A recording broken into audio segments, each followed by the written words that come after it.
말씀은 로마서 3장 19절부터 31절까지입니다. 제가 가지고 있는 성경으로 신약 성경 243페이지에 있습니다. 로마서 3장 19절부터 31절까지입니다.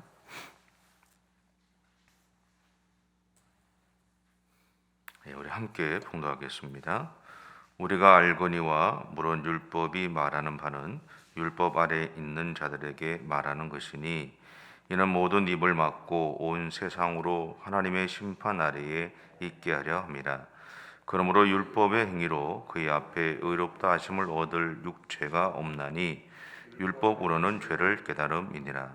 이제는 율법 외에 하나님의 한 의가 나타났으니 율법과 선지자들에게 증거를 받은 것이라. 곧 예수 그리스도를 믿음으로 말미암아 모든 믿는 자에게 미치는 하나님의 의인이 차별이 없느니라. 모든 사람이 죄를 범하였음에 하나님의 영광에 이르지 못하더니 그리스도 예수 안에 있는 속량으로 말미암아 하나님의 은혜로 값없이 의롭다 하심을 얻은 자 되었느니라.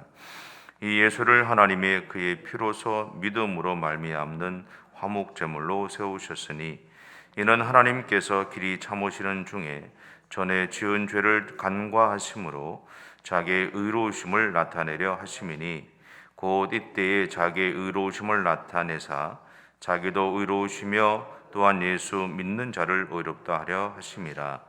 그런즉 자랑할 때가 어디냐? 있을 수 없느니라. 무슨 법으로냐? 행위로냐? 아니라 오직 믿음의 법으로니라. 그러므로 사람이 의롭다 하심을 얻는 것은 율법의 행위에 있지 않고 믿음으로 되는 줄 우리가 인정하노라. 하나님은 다만 유대인의 하나님이시냐? 또한 이방인의 하나님은 아니시냐?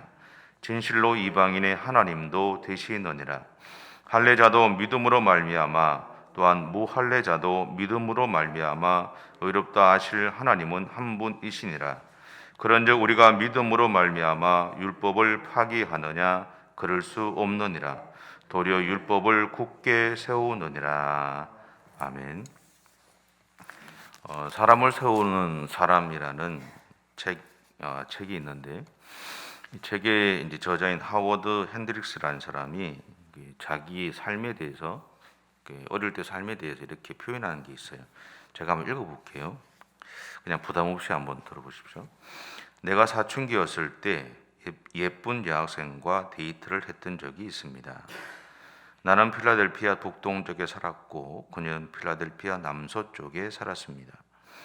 우리 집에서 그녀의 집까지 가는 데는 1시간 45분이 걸렸습니다. 전철을 타고 버스를 타고 지하철을 타고 그리고 다시 전철을 한 번 더 타야 했습니다. 그러나 나는 그녀를 보아야만 했습니다. 내가 문 바깥으로 달려가 나갈 때마다 할머니는 이렇게 말씀하셨습니다. 하워드야, 설거지 좀 도와줘야지.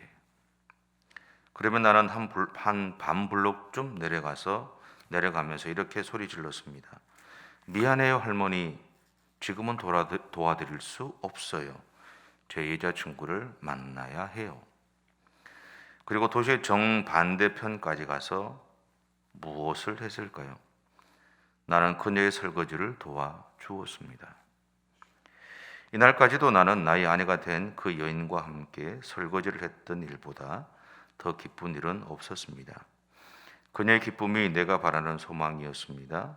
그런데 이것이 정확히 영적인 영역에서도 일어났습니다. 그것은 하나님의 뜻이 나의 뜻이 되었습니다. 하나님의 말씀이 나의 말이 되었습니다. 그리고 하나님의 기쁨이 나의 생각을 채우게 되는 그때 그 이상한 영적 변화에 의해 그것이 나의 소원이 되었습니다. 그러기에 우리는 하나님께 기도할 때 하나님 제가 원하는 것이 아니라 주님이 원하시는 것을 이루어 주십시오라고 말하는 것이 필요합니다. 이 핸드릭스라는 사람이 이런 이야기를 할 수 있었던 이유는 아마 그가 하나님에 대해서 또 복음에 대해서 조금은 이해했기 때문이 아닐까 그런 생각을 해보게 됩니다. 본문에서 바울은 하나님의 의에 대해서 말하고 있습니다.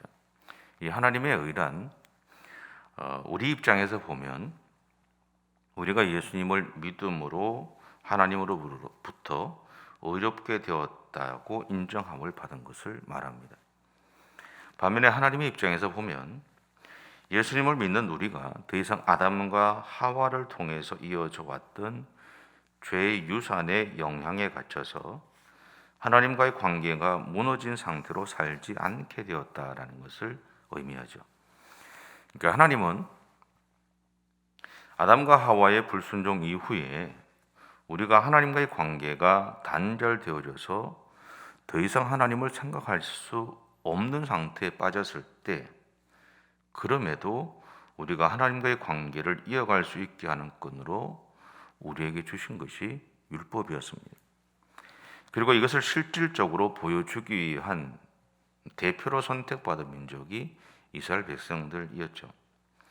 하나님은 이스라엘 백성들의 역사를 통해서 첫째는 하나님과 우리와의 관계에 대해서, 다시 말하면 우리가 하나님 나라의 백성으로 살아가고 있음을 보여주셨습니다. 그리고 두 번째는 우리를 향한 하나님의 사랑을, 그리고 우리를 향한 하나님의 아버지의 마음을 계속해서 보여주셨죠. 그래서 우리가 하나님과의 관계를 기대하게 하셨고 또 하나님과의 관계를 갈망하게 하셨습니다. 그리고 하나님의 인도하심을 받으며 살아가고자 하는 욕구가 우리 안에서 일어나게 하셨죠. 그러기에 이스라엘 백성들은 온 세상을 대상으로 한 하나님의 위대한 구원 역사를 이루어가는 도구로 선택되어진 백성들이었던 것입니다. 우리가 율법 아래에 산다라는 말은 우리에게는 하나님과 우리 사이에 불순종으로 인해 생긴 막힌 담이 있지만 그 담을 사이에 두고 하나님과 소통하며 살게 했던 유일한 통로가 율법이었기 때문에 우리는 율법이라는 매개체를 통해서 하나님의 은혜 아래서 살고 있다는 말입니다. 그래서 바울은 율법의 기능에 대해서 율법은 우리에게 죄를 깨닫게 하는 것이다 라고 말했어요. 이것은 율법이 하나님과 우리 사이에 무너진 관계의 원인이 우리의 죄에 있다라는 것을 알리고 있는 겁니다. 그런데 율법은 하나님과 우리 사이에 담이 있음을 깨닫기는 하지만 그 담을 헐 수 있는 능력은 없어요. 우리가 죄인이라는 것을 깨닫기는 하지만 그 죄의 문제를 해결할 수는 없다라는 겁니다. 오늘 죄인으로서 우리의 현주소를 알기는 하지만 그 현주소를 벗어날 수 있게 만드는 능력은 없었다라는 거죠. 이 말은 다시 말하면 지금 우리에게는 하나님과 우리 사이에 불순종으로 생긴 이 담을 헐어버릴 수 있는 무엇인가가 필요하다라는 것을 이야기합니다. 그래서 본문에서 바울은 이렇게 말합니다. 하나님의 한 의가 나타났다.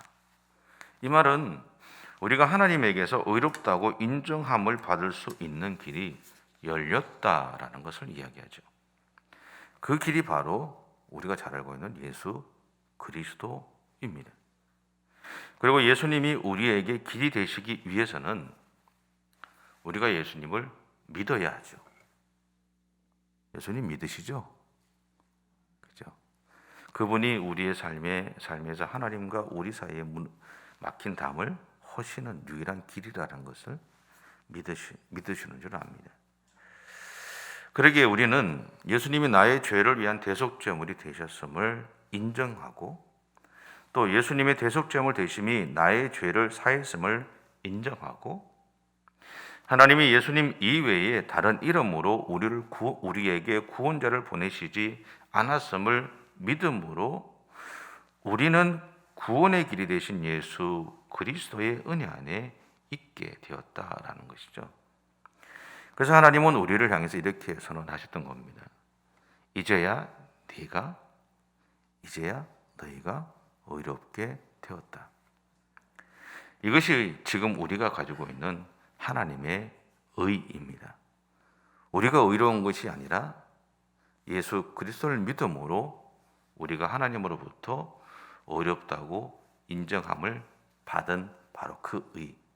이것이 바로 오늘 본문에서 바울이 얘기하는 하나님의 의입니다. 그래서 우리는 오늘도 앞으로도 우리가 살아가는 평생 동안 하나님이 우리에게 주셨던 그 사랑의 결과로 인해서 세상 속에서 하나님이 우리에게 주신 그 의로움을 가지고 그분의 사랑을 전하며 살아가야 될 책임이 우리 가운데 있다라는 것이죠. 그래서 오늘 하루도 그 사랑을 잘 실천하시고 또 여러분을 의롭게 하셨던 그 하나님의 그 예수 그리스도의 사랑을 꼭 기억하시고 그것을 나누면서 그렇게 살아가시기 바랍니다. 기도하겠습니다. 사랑의 주님, 감사합니다. 우리들을 하나님의 귀한 자녀로 삼아 주시고 죽을 수밖에 없는 우리들을 이었지만 예수 그리스도의 대속제물 되심으로 인해 그리고 그분의 부활하심으로 인해 우리에게 하나님의 자녀로서의 자리를 회복시켜 주시고 우리에게 구원의 길을 열어주셔서 감사합니다. 우리가 받은 이 은혜들을 우리가 잊어버리지 않게 하시고 우리가 살아가는 매일의 삶들을 살아가면서 그 사랑을 되새기며 그 사랑을 전하며 살아가는 우리 모든 성도들의 생애가 되어줄 수 있도록 하나님 인도해 주시옵소서. 오늘 또 우리가 걸어가는 모든 걸음걸음마다 하나님 친히 우리와 함께해 주실 줄 믿습니다. 하나님의 손을 꼭 붙잡고 달려가는 오늘의 삶이 되어줄 수 있도록 하나님 역사해 주시옵소서. 슬픔을 당한 가정을 하나님 위로해 주시고 남은 모든 장례절차 가운데 하나님의 성령의 기름 부으심이 충만케 해 주시옵소서. 감사드리며 예수님의 이름으로 기도드립니다. 아멘. 하늘에 계신 우리 아버지, 아버지의 이름을 거룩하게 하시며 아버지의 나라가 오게 하시며 아버지의 뜻이 하늘에서와 같이 땅에서도 이루어지게 하소서. 오늘 우리에게 일용할 양식을 주시고 우리가 우리에게 잘못한 사람을 용서하여 준 것 같이 우리 죄를 용서하여 주시고 우리를 시험에 빠지지 않게 하시고 악에서 구하소서. 나라와 권능과 영광이 영원히 아버지의 것입니다. 아멘.